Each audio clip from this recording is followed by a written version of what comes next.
ยิ้มงามๆเด้อ มื้อนี้ก็เป็นมือสั่นวันดีพี่น้องเนาะเป็นงานแต่งของน้องสาวเบานึกสบายดีน้องโบนางเอกของเฮาเนาะเข้าโรงเรียนอยู่แม่นบ่น้องที่ยังเข้าโรงเรียนอยู่พี่น้องเนาะจุดก็ไม่แห้งโอ้ยมึงแห้งไปเดี๋ยวรับ3 จุดสองจงหยุดมันโลกคนผัวเดียวเมียเดียว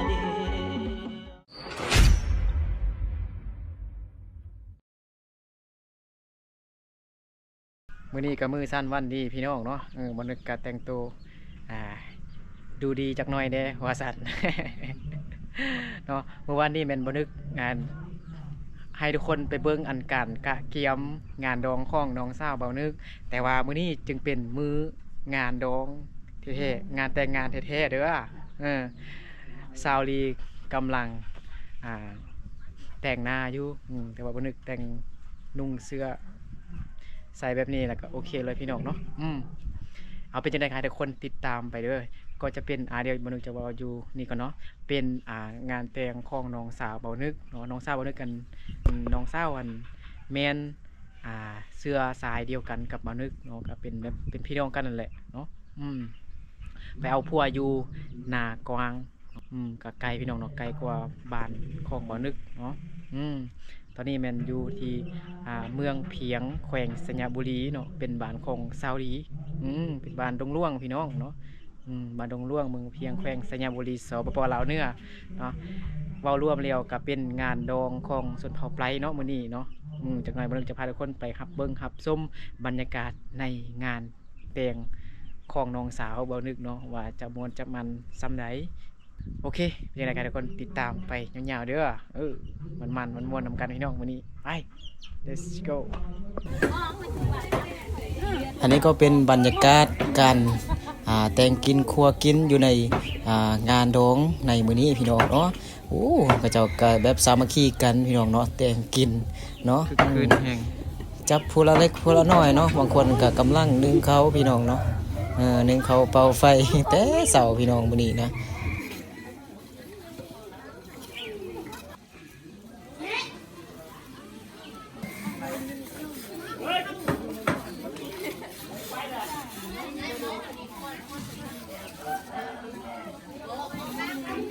เนาะกระเจ้ากำลังต้มนั่งงัวเนาะมีขายตัวนี้ หม้ออลังการงานสร้างพี่น้องเนาะหม้อใหญ่มีทั้งหม้อน้อยหม้อใหญ่เป็นเรือนครัวการแต่งกินก็คือคืนแหงพี่น้องเนาะกระเจ้าสามัคคีกันแต่งกินครัวกินเนาะในงานดองมื้อนี้อันนี้ก็เป็นบรรยากาศการสู่ขวัญพี่น้องเนาะมัดคอต่อแขนให้เจ้าบ่าวเจ้าสาวเนาะเจ้าบ่าวเจ้าสาวก็เป็นตาฮักพี่น้องเนาะน้องสาวของเบานึก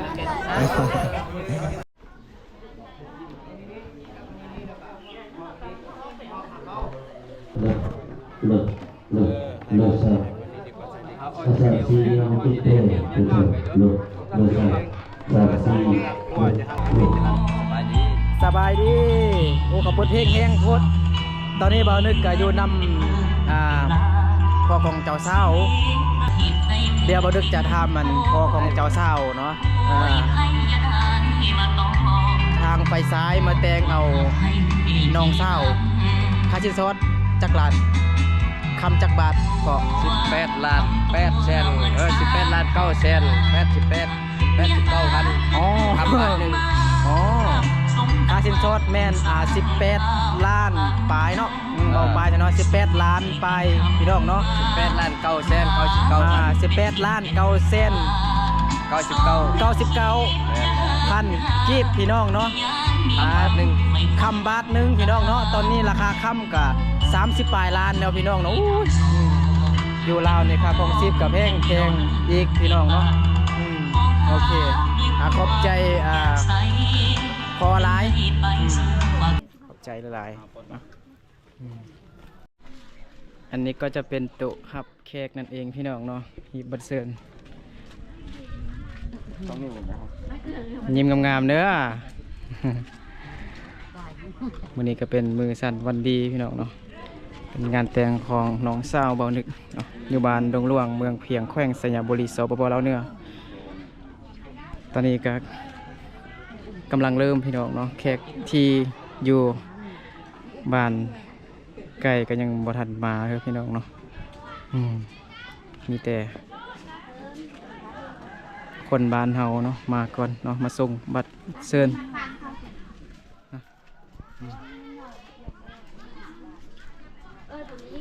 ยาวเอียดเลียดแหงพี่น้องเนาะเดี๋ยวเราจะพาทุกคนเลาะเบิ่งบรรยากาศในงานเนาะจากหน่อยมันจึงจะพาทุกคนไปเบิ่งอีกตึมเทื่อนึงเนาะตอนนี้มันจะพาทุกคนมาเบิ่งตอนแขกยังบ่ทันมานั่งกินข้าวเทื่อพี่น้องเนาะก็จะกำลังมัดคอต่อแขนเนาะหลังจากที่กระเจ้ามัดแขนมัดขวัญแล้วกระเจ้าจึงมากินข้าวสามัคคีเนาะเพื่อเป็นสิริมงคลให้แก่ครูบ่าวสาวพี่น้องเนาะเป็นอาหารเครื่องดื่มกะสิประมาณนี้พี่น้องเนาะกะบ่คาดแหละพี่น้องเนาะบ่คาดแหละเบียร์ลาวเนาะเบียร์ของคนลาวคนจริงใจพี่น้องเนาะแล้วก็ของกินก็จะมีมันจะเป็นขัวบอกก็มีมักไหมเด้อพี่น้องแล้วก็มีแกงซินงัวพี่น้องเนาะแล้วก็อันนี้จะเป็นเขาพี่น้องเนาะกับเขานำอัดลมพี่น้องเนาะเซเว่นอัพก็มีนำดื่มบริสุทธิ์เนาะแต่ละโต๊ะก็จะคือกันหมดพี่น้องเนาะมื้อนี้ผู้แซ่ผู้สาวแม่นทางนางไม้กับมีเยอะเด้มื้อนี้พี่น้อง โอ้โต๊ะนี้เด็ดเนาะ3โต๊ะนี้ใครนั่งนี่ปะทุกต้องได้เอาอันคันห่มมาพี่น้องอันนี้ก็จะเป็นวงดนตรีพี่น้องเนาะวงดนตรีอยู่นี่เนาะจากนั้นก็เจ้าจะมาพอดระบงมาเต้นอยู่นี่พี่น้องเนาะแค่ก็กำลังมาพี่น้อง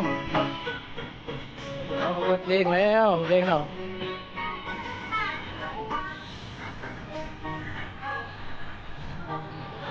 มันบ่พอพี่น้องเนาะก็เจ้า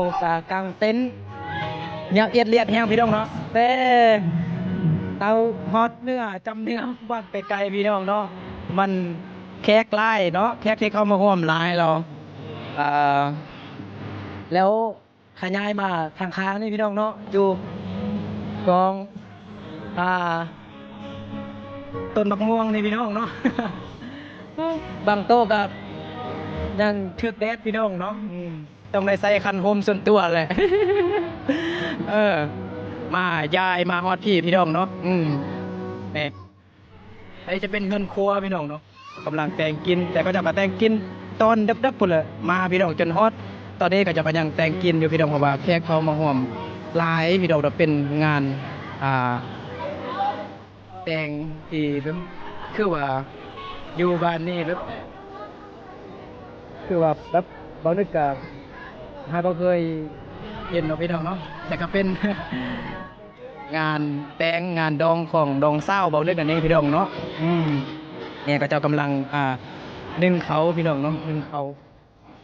อยู่นี่เนาะแต่กระซุกไปแล้วลายหวดพอสมควรพี่น้องเนาะถ้ามันเงินพวกบอลเขาเจ้ายองอาหารเนาะพี่น้องเนาะทางนั้นกวางแหงพี่น้องเนาะ ยายมาพี่เนาะวันนี้คือสีดีแค่เข้ามาห่วมหลายเพราะว่าเขาเจ้าเฮ็ดบัตรเซิร์นแจกบัตรเซิร์นให้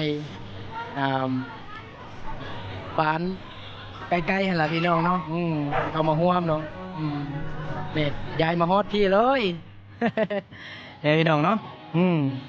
แต่ละโต๊ะมันก็คือการเบิดพี่น้องเนาะเป็นอาหารเป็นเครื่องดื่มเนาะนี่บรรยากาศเราเดี๋ยวก็จะท้ายเป็นช่วงเป็นตอนให้ทุกคนได้เบิ่งรับชมเพราะว่า เขาจะเอาเปิดเพลงย่านมันมีลิขสิทธิ์เพลงพี่น้องเนาะอย่ามันติดลิขสิทธิ์อย่ามันผิดกฎของ YouTube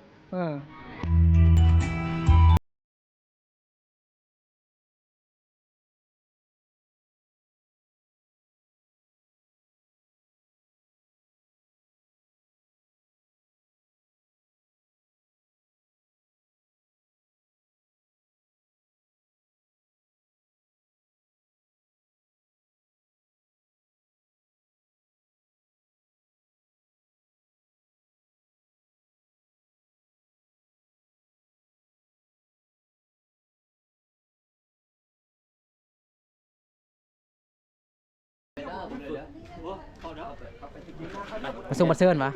ผู้บ่าวผู้บ่าวบันดงล่วง เต็มสุดเต็มสุด เต็มสุดพี่น้องเนาะในฟอนลำวงเลย คนลำบงให้วง ฟอนลำวงแบบไว นี่เต็มที่มื้อนี่นะ ๆเต็มที่พี่น้องเนาะเต็มที่ อันบ่เมาบ่กลับมื้อนี่นะ แมนบ่เมาบ่กำว่าซั่นพี่น้องเนาะ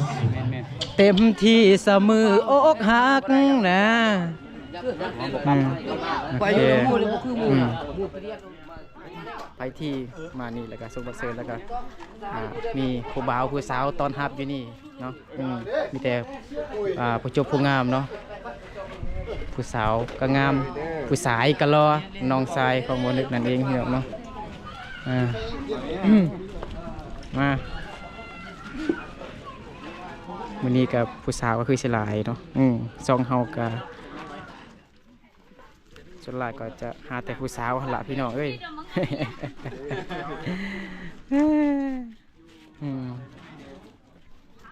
ตอนนี้บ่าวนึกก็เป็นผู้ฮับเค้กแล้วพี่น้องเนาะน้องชายของบ่าวนึกมีเวียกมื้อนึงไปพูดเนาะบ่าวนึกก็มาแทนที่พี่น้องเนาะแต่ว่าบ่าวนึกนั่งอยู่นำน้องสาวน้องชื่อว่าน้องแฮงได้เขาบ่ได้ยินเพราะว่าเขาเจ้าเปิดเพลงเนาะชื่อน้องสาวทีพี่น้องเนาะปีนี้อายุจักปีแล้ว17 ปีแล้ว17 ปีพี่น้องเนาะปีหน้านี่ก็สมรสได้แล้วเนาะเพราะว่าเขาเจ้าให้ฮอต18 ปีขึ้นไปจึงโอเคนะเนาะการแต่งงานมันยังไงเนาะที่ยังเข้าโรงเรียนอยู่แม่นบ่น้องที่ยังเข้าโรงเรียนอยู่พี่น้องเนาะที่อยู่ปีด่านหรอปีที่ 6พี่น้องเนาะอยู่ม.6 เนาะอยู่ม.6 ปีหน้าก็จบแล้วบ่ปีหน้าอีกปีนึงพี่น้องฮอตม.7ก็18 ปีบ่แล้วก็จบแล้วก็เอาผัวมันบ่ ยักไปเรียนต่อบ่เรียนหยังน้องมักขายหยังฮะเป็นหม้อโอ้ยตอนนี้เรากำลังนั่งอยู่นำคันหม้อได้พี่น้องน้องที่เนาะสาวบ้านดงหลวงเมืองเพียงแขวงสัญญาบุรีของพวกเฮาพี่น้องเนาะผู้จบผู้งามเนาะคนผมเนี่ยนี่ก็บัตรเซิร์นกันได้บัตรเซิร์นมัดนะมันเขาหาหนุนเขาหาคนเนี่ยห้องตีจริงเดียวดินี่จังไดจดไว้นี่เราเงินเอาไว้ใส่น้องมีกระเป๋าบ่น้ำอันนี้ตู้อันน้องชายคายทงไปพุ่นแล้วเนาะเมื่อกี้ใครทีบริษัทเชิญก็เอาเงินมาหอมก็ได้พี่น้องเนาะเอาเงินมาสวยเป็น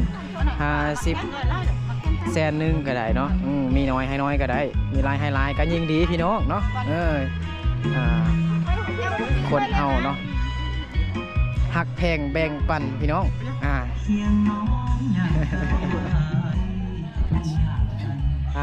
น้องมีหูเบาเลยบ่มีเถอะมันโสดอยู่ให้จีบได้เด้อเนาะผู้บ่าวทางไทยลาวสหรัฐอเมริกาเวียดนามจีนเนาะ แต่ว่าเวียดนามจีนนะครับว่าภาษาลาวเขาจะบ่ฮู้เด้ มีแต่ผู้เป็นพ่อค้าแม่ค้าที่มาขายเครื่องอยู่ในลาวนี่ละจึงฮู้ภาษาลาวเนาะ มีแต่คันบ่ฮู้ก็มีแต่เบิ่งมีแต่ส้มซื่อๆเนาะสบายดีผู้บ่าวรอ จักหาจอกก่อน อันนี้ก็เป็นแขกบ้านดงหลวงเฮานี่แหละพี่น้องเอ้ยเนาะ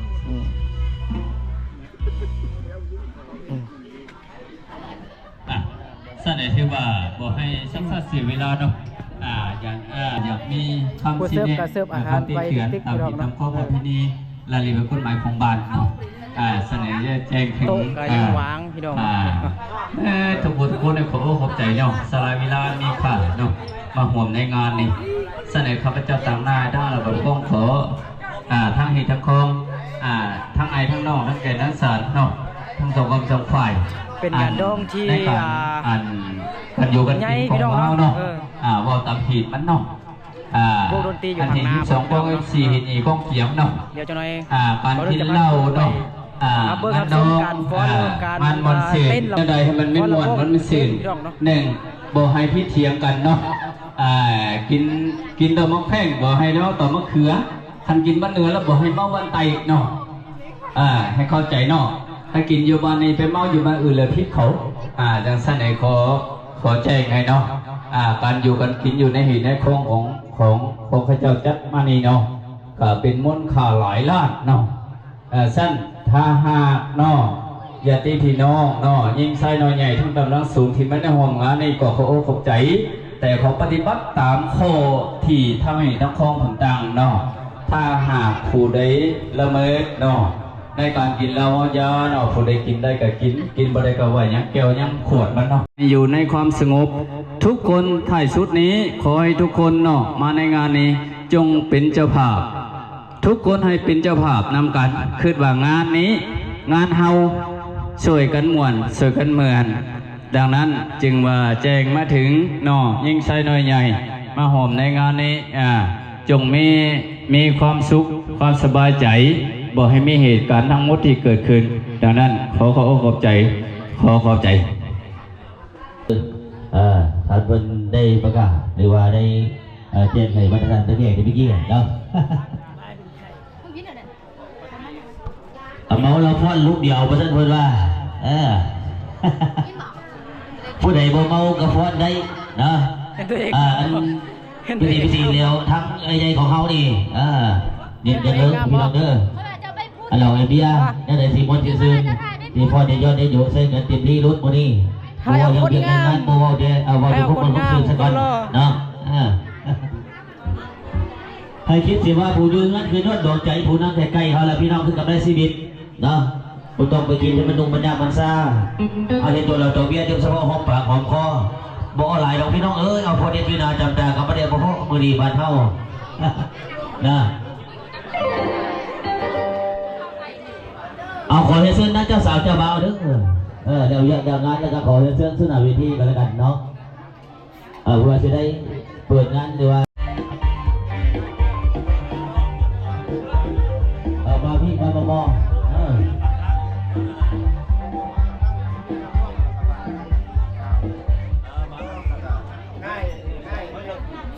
ว่าเพื่อนว่ามันจะทำจังคุณไปฟ้อนลำวงเด้อพี่น้องเตรียมพร้อมให้ไหนเด้ผมก็ได้ฟ้อนไปนี่ล่ะรักเลยเขาได้หอมเตรียมเลยเตรียมมึงอยู่แกล้มนะเตรียมกล้องถ่ายไว้เด้อให้เด้อให้เป็นที่ระลึกเอาไปให้ลูกให้หลานมาเบิ้งเนาะเอาหันหน้าเข้ากันมาดิจะบอกเจ้าสาวหันหน้าเข้ากันโลดกดเดี่ยวกันไว้มาเนี่ยยันหนีเนี่ยมีโทรศัพท์เหรอไทยหูมาเป็นยังเตรียมกล้องถ่ายไว้มาดิเอานับ1 ถึง 3เจ้าบ่าวหอมแก้มเจ้าสาวเด้อหอมไม่แห้งเด้อให้เด้อเอานับ1นับ2 3จูบแก้มไม่แห้ง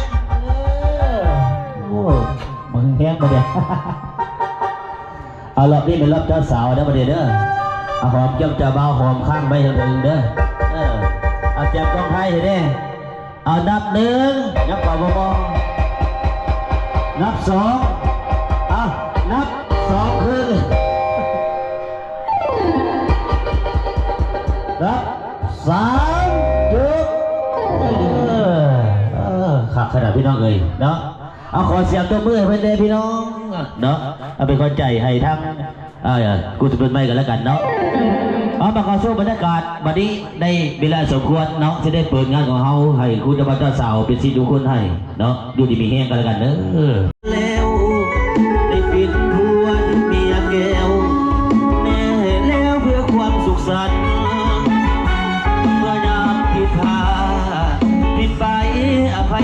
กัน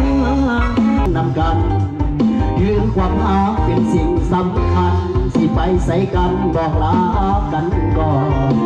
แต่น้องยังเติมหักทุกครั้งซ้ำแล้วซ้ำโตไอ้นี้จะบอกบ่น้องใจสิฮอดคงแสนสบายจะเลี้ยงดูคนดีอยู่ที่กันจะขอสิให้